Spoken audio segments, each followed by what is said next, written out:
Hi, welcome to Shri Mallika's kitchen. ఈ ఛానల్ని ఆదరిస్తున్న ప్రతి ఒక్కరికి మా హృదయపూర్వక నమస్కారములు. ఇవాళ కోడిగుడ్లతో గ్రేవీ చేశాను. చాలా బాగుంటుంది.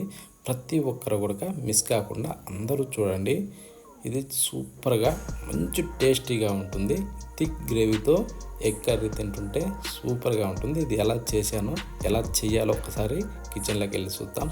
ముందుగా స్టవ్ ఆన్ చేసి ఒక బౌల్ పెట్టుకునేసి 1 లీటర్ మందం నీళ్లు పోసి ఆ తర్వాతలో నేనైతే ఒక 5 కోడిగుడ్లు తీసుకున్నాను. తర్వాత మీకు ఎన్ని కావాలి అన్నీ ఒక్కొక్కటి ఏంటంటే మెల్లిగా ఆ నీళ్ళల్లో పెట్టుకోవాలి. ఈ విధంగా ఒక్కొక్కటి అందులో పెట్టిన తర్వాత ఇప్పుడు మనం రాళ్ళ ఉప్పుని ఒక 2 చెంచాల మందం అందులో వేసి కాస్త అలా కలబెట్టి మూత పెట్టి దాదాపు అయితే ఒక 10 నిమిషాల సేపు దీన్ని మంట హైలో పెట్టేసి ఉడకనివ్వాలి.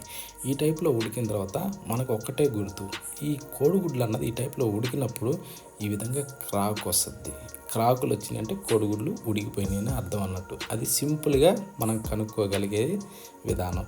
ఈ టైప్లో క్రాకులు వచ్చినప్పుడు స్టవ్ ఆఫ్ చేసేసి ఆ వేడి నీళ్ళు తీసేసి అప్పుడు మనం ఏంటంటే సన్నీళ్ళలో కోడిగుడ్లు పెట్టి మనం ఈ టైప్లో తీసుకునేసి ఒలిచేసుకోవాలి. మీద స్కిన్ మొత్తం తీసేసుకోవాలి. ఈ పొట్టు ఒలిచేటప్పుడు లోపల కొంచెం తెల్ల పొర కూడా ఉంటుంది. ఆ పొరను కూడా వెంటనే తీసేసుకుంటే బాగుంటుంది అన్నట్టు. ఈ టైప్లో అన్నింటికి తీసేసి పెట్టుకునేసి ఒక కత్తి తీసుకునేసి చాకు దాని సహాయంతో ఈ విధంగా మనం గీతలు పెట్టుకోవాలి. మనకు ఇష్టం వచ్చిన టైప్లో గీతలు పెట్టేసుకునేసి పక్కన పెట్టి స్టవ్ ఆన్ చేసి ఒక బాండీ పెట్టుకునేసి ఒక 2 గంటల మందం నూనె వేసుకునేసి దాన్ని వేడెక్కనిచ్చి 2 ఎర్రగడ్డల్ని సన్నగా పొడవుగా కట్ చేసి ఈ విధంగా విడదీసి అందులో వేసుకునేసి బాగా ఫ్రై చేసుకోవాలి. అదొక మంచి కలర్ గోల్డెన్ బ్రౌన్ కలర్ వచ్చే విధంగా మనం ఈ టైప్లో వేగనిచ్చి ఇప్పుడు మనం ఏం చేద్దామంటే స్టవ్ ఆఫ్ చేసేసి ఇవి ఒక చిల్లెల గంటె సహాయంతో ఈ మొత్తం కూడా దాంట్లోకి తీసుకునేసి దీంట్లో ఉండే నూనె మొత్తాన్ని ఈ టైప్లో కొద్దిగా పిండుకుంటే ఏంటంటే ఈ నూనె మొత్తం దాంట్లో ఉండిపోతుంది వేస్ట్ పోకుండా. ఇప్పుడు ఆ నూనె అయితే వేస్ట్ పోదు మనకి. ఇప్పుడు తీసి మనం ఒక ప్లేట్లో వేసి దీన్ని బాగా చల్లారనివ్వాలి. చల్లారిన తర్వాత ఒక మిక్సీ జార్ తీసుకునేసి అందులో ఈ ఎర్రగడ్డ ముక్కలన్నీ ఫ్రై చేసుకుని అందులో వేసి 1 ఇంచు చెక్క, 5 లవంగాలు, 2 యాలకులు, 2 ఇంచుల అల్లం తీసుకునేసి చిన్న ముక్కలుగా కట్ చేసి అందులో వేసుకునేసి పొట్టు తీసిన వెల్లుల్లిది ఒక గడ్డ వేసుకునేసి జీడిపప్పు కూడా మనకు నచ్చినంత వేసుకునేసి నీళ్లు మనం గ్రైండ్ చేసుకునేటప్పుడు చూసుకుంటా పోసుకొని ఈ టైప్లో మనం పేస్ట్ చేసుకోవాలి. నీళ్ళు ఏంటంటే చూసుకుంటా పోసుకుంటేనే మనకు నచ్చిన విధంగా వస్తుంది. ఈ టైప్లో మెత్తగా పలచగా ఈ టైప్లో మనం చేసుకున్నాక తీసి ఒక పక్కన పెట్టేసి మళ్ళీ మిక్సీ జార్ తీసుకునేసి మనం ఏం చేద్దామంటే టమోటాలని ఒక 2 లేదా 3 టమోటాలని కట్ చేసి కొంచెం పెద్ద ముక్కలు వేసేసి ఈ టైప్లో మంచి రెడ్ ఉండేది అయితే సూపర్ టేస్ట్ వస్తుంది అన్నట్టు కూరకి. అందుకని బాగా మాగినే తీసుకుంటాను నేను ఎప్పుడైనా. కొత్తిమీర కాడలు కూడా ఆకులు మనం అందులో వేసుకున్న ఈ కాడలు దీనికి మంచి రుచి వస్తాయి అన్నట్టు. ఒక 10-12 మిరియాలు కూడా అందులో వేసేసి ఈ టైప్లో మెత్తగా పేస్ట్ చేసుకోవాలి. ఓకేనా. ఇందులో నీళ్లు పోసే అవసరం లేదు, టమోటాల్లో నీరు శాతం ఉంటుంది కాబట్టి. ఇప్పుడు దీన్ని పక్కన పెట్టి స్టవ్ అదే బాండీలో కొద్దిగా పసుపు వేసుకునేసి కొద్దిగా కారం, కొద్దిగా ఉప్పు అయి పావు టీ స్పూన్ సరిపోతుంది, ఎక్కువ అవసరం లేదు. ఇందాక ఏదైతే ఉడకబెట్టుకున్నాం కోడిగుడ్లన్నీ దీంట్లో వేసుకునేసి వీటిని మనం మంచి కలర్ వచ్చేదాకా మీడియం ఫ్లేమ్లో పెట్టుకునేసి బాగా రోస్ట్ చేసుకోవాలి. హై ఫ్లేమ్లో పెడితే ఏంటంటే చెక్కు మాడద్దే తప్ప లోపల ఉడకదు. ఈ టైప్లో ఏంటంటే బాగా ఫ్రై అయిన తర్వాత ఇప్పుడు స్టవ్ ఆఫ్ చేసేసి ఈ కోడిగుడ్లను తీసి ఒక ప్లేట్లో వేసుకుందాం.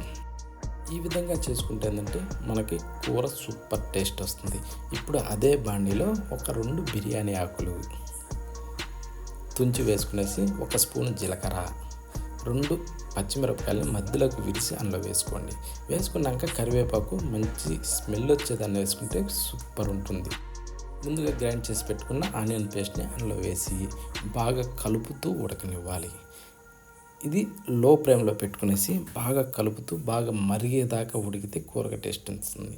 ఇప్పుడు మనం టమోటా పేస్ట్ని కూడా అందులో యాడ్ చేసి దీన్ని కూడా కలుపుతూ బాగా ఒక 2 నుంచి 3 నిమిషాల సేపు అయితే బాగా దీన్ని ఉడకనివ్వాలి. ఈ టైప్లో ఉడికిన తర్వాత కొద్దిగా పసుపు, ఒక 2 చెంచాలు కారం, మీకు ఎక్కువ తక్కువ కావాలంటే వేసుకోవచ్చు, 1 స్పూన్ ధనియాల పౌడరు, 1 స్పూను సాల్ట్. ఇవి వేసాక మనం బాగా దీన్ని కూడా కలుపుతూ ఇప్పుడు మీడియం ఫ్లేమ్లో మంట పెట్టుకునేసి బాగా ఉడకనివ్వాలి. ఎట్లా ఉడకాలంటే అట్లా ఉడకాలి. ఇప్పుడు మనం తర్వాత కొద్దిగా ఒక చిన్న కప్పు పెరుగు వేసుకునేసి దీన్ని కూడా కలుపుతూ కాసేపు ఉడకనివ్వాలి. ఇది ఎట్లా ఉడకాలంటే నూనె పైకి తేలేదాకా బాగా ఉడకనివ్వాలి. మధ్య మధ్యలో కలుపుతూనే ఉండాలి. ఆ టైప్లో ఉడికిన తర్వాత మనం ఏదైతే ఫ్రై చేసి పెట్టుకున్న కోడిగుడ్లు అందులో వేసుకునేసి వీటిని కూడా బాగా మనం మిక్స్ చేసుకోవాలి. మిక్స్ చేసిన తర్వాత మూత పెట్టి బాగా డమ్ అనగనివ్వాలి. ఈ విధంగా డమ్ అనిగితే ఏంటంటే కోడిగుడ్లకి ఈ మసాలాలన్నీ బాగా పట్టి సూపర్ టేస్ట్ వస్తాయి అన్నట్టు. కోడిగుడ్డు లోపల వరకు ఇదంతా వెళ్తుంది. అందుకోసం ఇప్పుడు మనం ఎన్ని నీళ్ళు అవసరమో అన్ని నీళ్ళు పోసుకునేసి రుచికి సరిపడా సాల్ట్ వేసి మూత పెట్టి మనం దాదాపు 6 నుంచి 8 నిమిషాలు సేపైతే దీన్ని ఉడకనివ్వాలి. ఇప్పుడు ఏంటంటే ఈ కూరకి సూపర్ రుచి వస్తుంది అన్నట్టు. ఈ టైప్లో ఈ వేలో చేసుకుంటూ ఉండాలి. ఇప్పుడు కొద్దిగా గరం మసాలా, కొద్దిగా కస్తూరి మేతి అది ఒక చెంచా టైప్లో తీసుకునేసి వేసి ఇప్పుడు ఇంకొద్దిగా సేపు ఇవి ఆ కూరలో ఇనికేదానికి ఉడకనివ్వాలి. ఉడికిన తర్వాత ఇప్పుడు మనం ఏంటంటే కొత్తిమీరని వేసుకుందాం మీదకించి.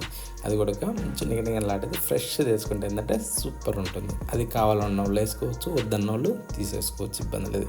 ఇప్పుడు ఏంటంటే ఇంకా స్టవ్ ఆఫ్ చేసేసి చూడండి ఒక్కసారి మన గ్రేవీ ఎలా ఉంది, కోడిగుడ్డు ఎలా ఉంటుంది. కోడిగుడ్లకు ఘాట్లు పెట్టినందువలన కోడిగుడ్డు లోపల జన వరకు ఉడక ఇది పోయి జన కూడా సూపర్ టేస్ట్ వస్తుంది అన్నట్టు.